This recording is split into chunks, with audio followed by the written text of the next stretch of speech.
countries can have a dominant culture, but still allow for the full rights of all. So in the UK, where Jews are very much a minority, I have to say we live in a society in the UK which is very multicultural, very fair. In fact, if anything, is indicted probably for being too fair and too multicultural. So that's the first point. The second thing is there's concern, I think, whether you like it or not, living here in Israel, whether the 7.7 million people in Israel like it or not.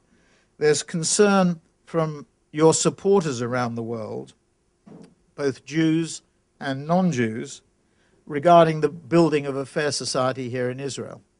And this is a difficult, I think one of the problems that Mike has is that a lot of this is very fuzzy.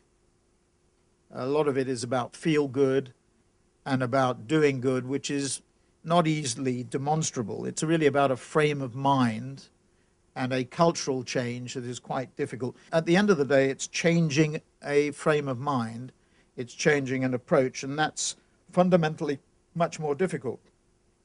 It's not simply enough for Israel to be a refuge place, a place of refuge for Jews.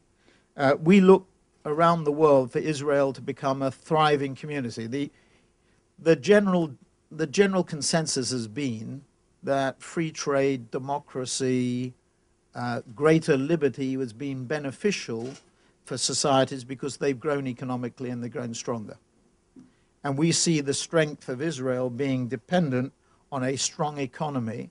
And in order for that economy to prosper, at least part of it must depend on it being a fairer society, a more equal society, and an opportunity for everyone.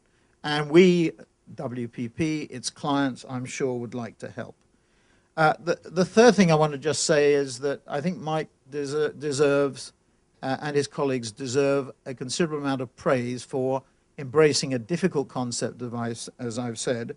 It was an initiative sponsored and initiated by Merkavim and Mike.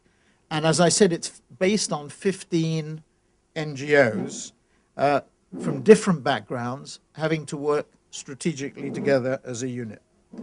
And the last thing I'd like to say, before I think we're going to suggest that if any questions, anybody brave enough to ask a question, I'm sure there are. In Israel, people are brave enough to ask questions, unfortunately. The last thing is really to call on business leaders, not only in Israel but outside Israel, to play a very active role in stepping up to the plate, as the Americans call it, or putting the front foot forward, I think, in cricketing terms, for the benefit of Israel, for society in Israel, and for the benefit of business. Because the two things are not mutually exclusive. They do work together.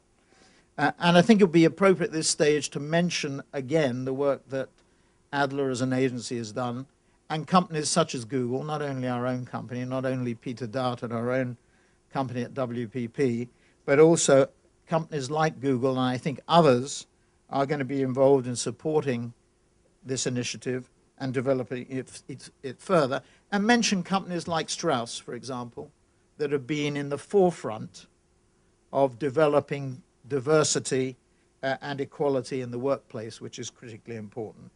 So finally, there's a unique role that business leaders, and I know there are a number of them in the room from all elements of the Israeli communities, business leaders can play a very big role in initiating and developing these kinds of approaches.